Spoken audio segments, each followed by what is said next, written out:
അയ്യപ്പേട്ട, ആതിരയുടെ കൊലപാതകം 2 ദിവസമായിട്ട് സാമൂഹിക മാധ്യമങ്ങളിലുമെല്ലാം ഈ കൊലപാതകം ഇങ്ങനെ നിറഞ്ഞു നിൽക്കുകയാണ്, ചർച്ചയാണ്.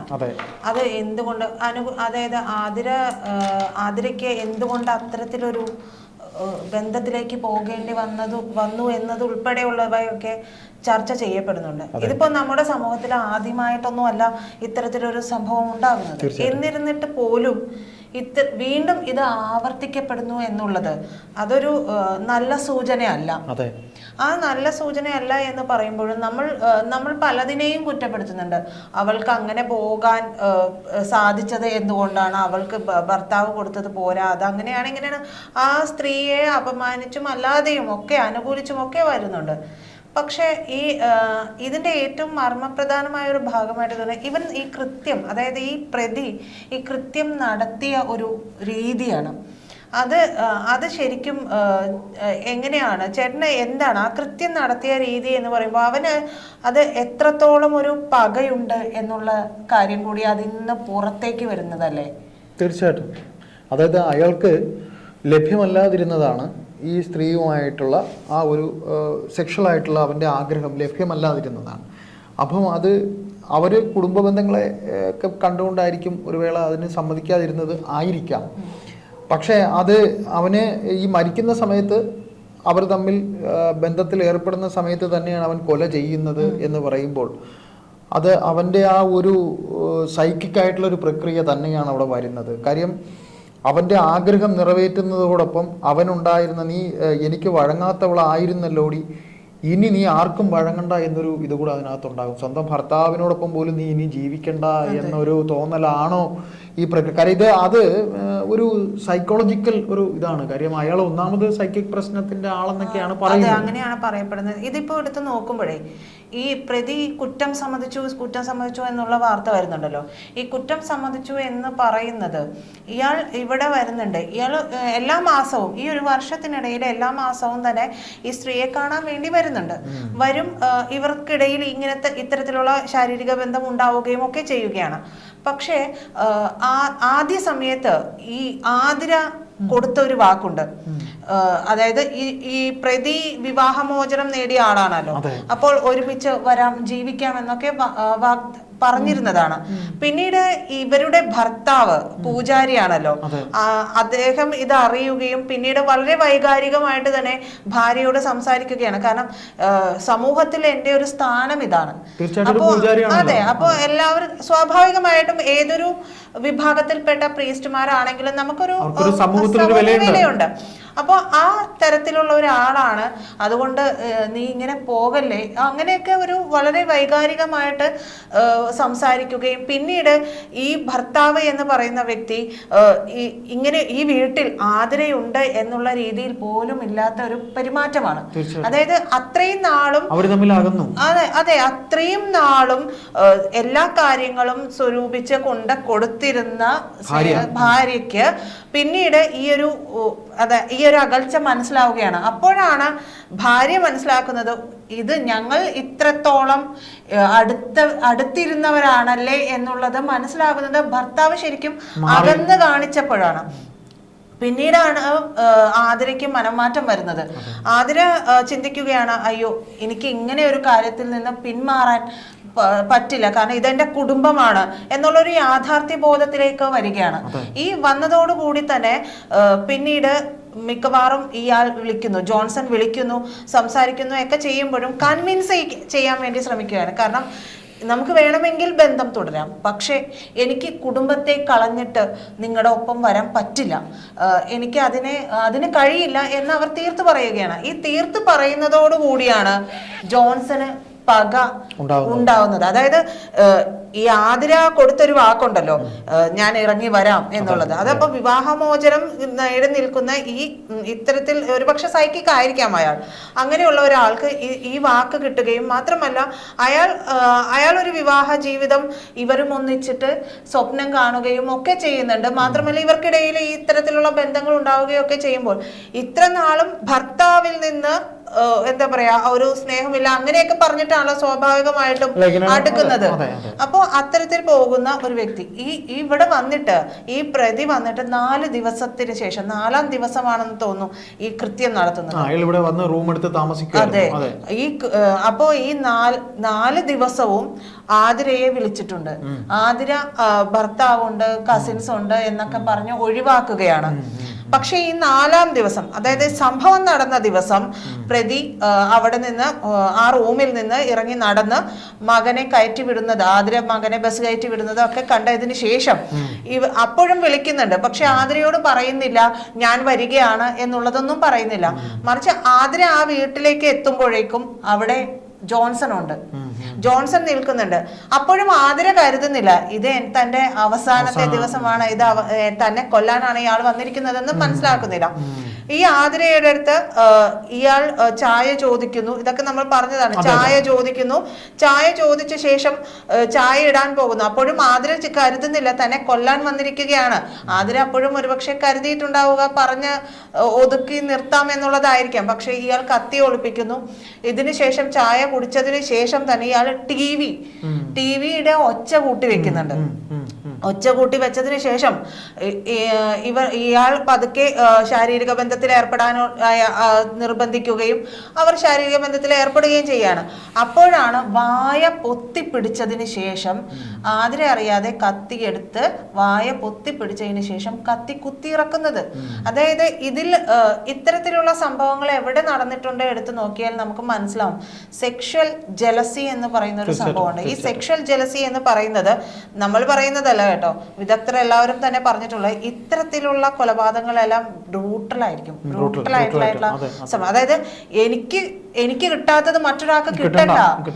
അതായത് ഇതുവരെയും നീ എനിക്ക് തന്നുകൊണ്ടിരുന്ന സ്നേഹം, എന്താ പറയാ, എല്ലാ തരത്തിലുമുള്ള കാര്യങ്ങളും തന്നെ ഇനി ഒരുത്തന് കൊടുക്കണ്ട, എനിക്ക് നിഷേധിച്ചത് ഇനി മറ്റാർക്കും കൊടുക്കരുത്. അപ്പൊ ഇത്രയും നാൾ നിനക്ക് ഭർത്താവിന് വേണ്ടായിരുന്നു, നീ എനിക്കൊപ്പമായിരുന്നു. അതായത് നിന്റെ ഭർത്താവിനെ വേണ്ടാതെ എനിക്കൊപ്പം ജീവിതം സ്വപ്നം കണ്ട് എന്റെ ഒപ്പം നീ കിടന്നിട്ടുള്ള നീ ഇനി ഭർത്താവിനൊപ്പം, അതായത് ജോൺസന്റെ ചിന്തയിൽ പോകുന്നത് ഇത്തരം കാര്യങ്ങളാണ്. ഇനി അവളിപ്പോൾ ഭർത്താവിനൊപ്പം കിടപ്പറ പങ്കിടുന്നു, എന്നെ ഒഴിവാക്കുന്നു, അതിനി നടക്കില്ല, അതിനി വേണ്ട, എനിക്കില്ലാത്തത് ഇനി അവനും വേണ്ട, അവള് ജീവിക്കണ്ട എന്നുള്ള, എനിക്കില്ലാത്തതിന് അവന് വേണ്ട എന്നും പറയാം. അല്ലെങ്കിൽ നീ നിന്റെ ഭർത്താവിന്റെ അടുത്ത് പോലും ഈ ഒരു കാര്യത്തിനായി സമീപിക്കേണ്ട, ഇവിടം കൊണ്ടെല്ലാം തീരട്ടെ, അങ്ങനെ തന്നെ ആയിരിക്കും. അത്തരത്തിലാണ് അത് നമ്മളെ ഈ ഇപ്പൊ കണ്ടിട്ടുള്ള കാമുകന്മാര്, ചില കാമുകിമാരെ കൊല്ലുന്നുണ്ട്. അപ്പൊ അത് ഈ പറയുന്ന പോലെ അവൻ ഒരുപാട് ആഗ്രഹിച്ച ഒരു പെണ്ണ് ഇനി വേറൊരാളുടെ ഭാര്യയായി വരേണ്ടതില്ല, ഇവിടം കൊണ്ട് തന്നിൽ തന്നെ തനിക്ക് തരാത്തതിനെ ആർക്കും കൊടുക്കണ്ടെന്ന് കരുതിയിട്ടും കൊല്ലുന്ന ഒരുപാട് കാമുകന്മാരുണ്ട്. അത് ഈ അടുത്തിടെയായിട്ട് നമ്മളിവിടെ പ്രവണതകൾ കാണുന്നുണ്ട്. അറിയാമല്ലോ, കാമുകന്മാരെ. അതിന്റെ എല്ലാം പ്രധാനപ്പെട്ട പ്രശ്നം എന്ന് പറയുന്നത് ഈ സെക്ഷൽ ജലസി തന്നെയാണ്. ഇത് വളരെ ബ്രൂട്ടലായിട്ടുള്ള രീതിയിലേക്ക് മനസ്സിനെ കൊണ്ടെത്തിക്കുമെന്നാണ് വിദഗ്ധർ എല്ലാവരും തന്നെ പറയുന്നത്. മാത്രമല്ല ഇയാൾ ഈ കാര്യം പറയുന്നത് മജിസ്ട്രേറ്റിനോടാണ്. ഇയാൾ ചിങ്ങവനത്തേക്ക് പോകുന്നു, കുറിച്ചിയിലേക്ക് പോകുന്നു. കുറിച്ചിയിൽ എത്തുമ്പോഴേക്കും ഈ വീട്ടുകാർക്ക് ഇവനെ മനസ്സിലാവുന്നുണ്ട്, ഈ പ്രതിയെ മനസ്സിലാവുന്നുണ്ട്.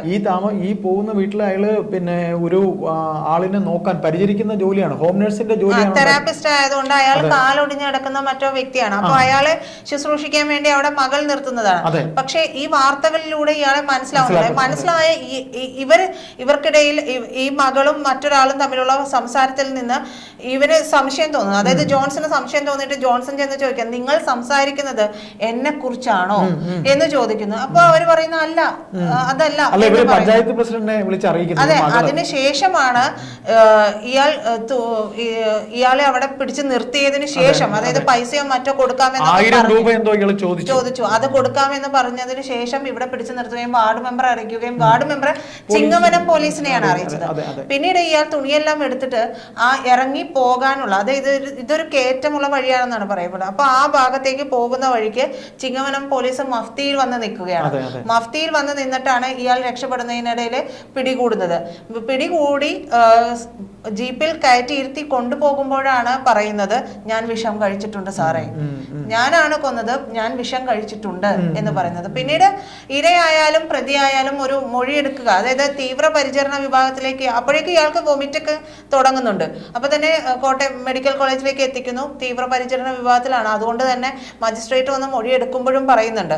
അപ്പോഴേക്കും ഇവിടെ ആതിരയുടെ പോസ്റ്റ്മോർട്ടം ഉൾപ്പെടെയുള്ള കാര്യങ്ങൾ കഴിഞ്ഞു. അപ്പോൾ പോസ്റ്റ്മോർട്ടം റിപ്പോർട്ട് ലഭിച്ച പോലീസ്, അത് ഈ ചിങ്ങവനം പോലീസ് കൊണ്ടുപോകുമ്പോൾ തന്നെ അവിടെ കുറിച്ചി പോലീസിനെ വിവരം അറിയിക്കുന്നുണ്ട് ഇയാളെ ഹാൻഡ് ഓവർ ചെയ്യാൻ വേണ്ടിയിട്ട്. അപ്പോൾ അവിടെ ചെന്ന് പരിചരണ വിഭാഗത്തിൽ വെച്ച് മജിസ്ട്രേറ്റ് മൊഴിയെടുക്കുമ്പോഴാണ് പറയുന്നത്, ഞാൻ തന്നെയാണ് കൊന്നത്, ഞാൻ തന്നെയാണ് കൊന്നത് എന്ന് മാത്രമേ പറയുന്നുള്ളൂ. ഇത് എങ്ങനെയാണ് എന്നുള്ളത് പറഞ്ഞിട്ടില്ല. പിന്നീട് പോലീസ് എത്തി മൊഴിയെടുക്കുമ്പോഴാണ് ഈ പോസ്റ്റ്മോർട്ടം റിപ്പോർട്ട്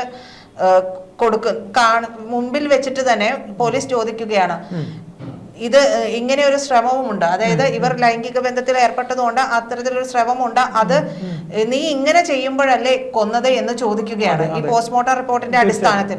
അപ്പോഴാണ് പ്രതി പറയുന്നത്, അതെ ഞാൻ അങ്ങനെ തന്നെയാണ് കൊന്നത്.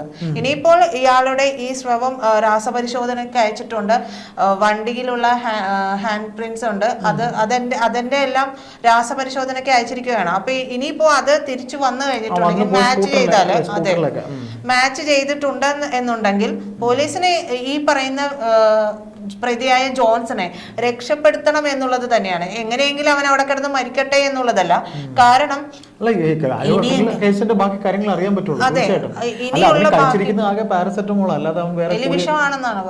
പാരസെറ്റമോൾ കഴിച്ചെന്നാണ് വേറെ വാർത്തകൾ. എന്തായാലും വിഷം കഴിച്ച് ഇയാളെ രക്ഷപ്പെടുത്തണം എന്ന് പറയുന്നത് അതെ മറ്റു വഴി. കാരണം ഇയാളെ ഇത്തരത്തിൽ മറ്റെവിടെയെങ്കിലും പെരുമാറിയിട്ടുണ്ടോ, ഇയാൾ എന്തൊക്കെ പദ്ധതികളാണ് അതെ സമൂഹത്തിന് മുന്നിലേക്ക് ഇയാളെ ഒരു ഇത്തരത്തിലുള്ള മനുഷ്യരുണ്ട്, നിങ്ങൾ ഈ ചതിക്കുഴികളിലേക്ക് വീഴല്ലേ എന്ന് കൂടി കാണിച്ചു കൊടുക്കാൻ. സീരിയസ് കില്ലർ സിനിമകളിലൊക്കെ ഇത്തരത്തിലുള്ള ചില കഥാപാത്രങ്ങൾ, സൈക്കിക് കഥാപാത്രങ്ങളൊക്കെ ഉണ്ട്. അത് ശരിക്കും അങ്ങനെയുള്ള ഇപ്പം നേരത്തെ പറഞ്ഞ പോലെ എല്ലാവരും പല ഇൻഫ്ലുവൻസർമാരുടെ മുഖംമൂടി അണിഞ്ഞിട്ടാണ് ഇപ്പോൾ വരുന്നത്. അപ്പൊ ഇത്രയും അനുഭവ സമ്പത്തുള്ള വീട്ടമ്മമാർ ഉൾപ്പെടെയുള്ള, വീട്ടമ്മമാരായതുകൊണ്ട് അനുഭവ സമ്പത്ത് ഉണ്ടാവണം എന്നുള്ളതല്ല, അനുഭവ സമ്പത്തുള്ള എല്ലാവരും തന്നെ ഇത്തരത്തിലുള്ള കാര്യങ്ങളിലേക്ക് ഏർപ്പെട്ടു പോകുന്നത് കൊണ്ട് തന്നെ കുട്ടികളുടെ കാര്യം നമ്മൾ അവിടെ ചിന്തിക്കേണ്ടതുണ്ട്. അപ്പോ പക്വതയില്ലാത്ത കുട്ടികൾ എങ്ങനെ ഇതിലേക്ക് പെട്ടുപോകുന്നു എന്നുള്ളത് നമുക്ക് അവിടെ മനസ്സിലാക്കാവുന്നതേ ഉള്ളൂ. ട്രാപ്പാണ്. കാരണം ഈ വീട്ടമ്മമാർക്ക്, അതായത് ഒരു ജീവിതത്തിൽ എന്താണ് ജീവിതം എന്നുള്ളത് മനസ്സിലായി തുടങ്ങിയ ഒരു കാലഘട്ടത്തിൽ പോലും മനസ്സിലാവണം. ഒരു പോയിന്റ് പ്രീത നമ്മൾ സംസാരിച്ചു വന്നപ്പോൾ പറഞ്ഞില്ലേ, അതായത് ആ പോറ്റി ഭാര്യയുമായി അകന്നപ്പോഴാണ് താനും ഭർത്താവുമായി എത്ര അടുത്തിരുന്നു എന്ന് ഈ ആതിര എന്ന ഭാര്യ മനസ്സിലാക്കുന്നത്. അപ്പോഴാണ് അവൾക്ക് ശരിക്കും ഭാര്യ ഭർത്ത ബന്ധത്തിന്റെ വില തന്നെ പിടികിട്ടുന്നത്. അപ്പോൾ പെട്ടെന്നൊരിതില് ഈ പറയുന്ന പോലെ പ്രത്യക്ഷത്തിൽ ഈ സംഭവങ്ങളൊക്കെ തന്നെയും പ്രത്യക്ഷത്തിൽ ഉണ്ടാകുന്ന ചില തോന്നലുകളും പിന്നെ അങ്ങനെ അതിലേക്ക് ചാടി പുറപ്പെടുന്നതുമാണ്.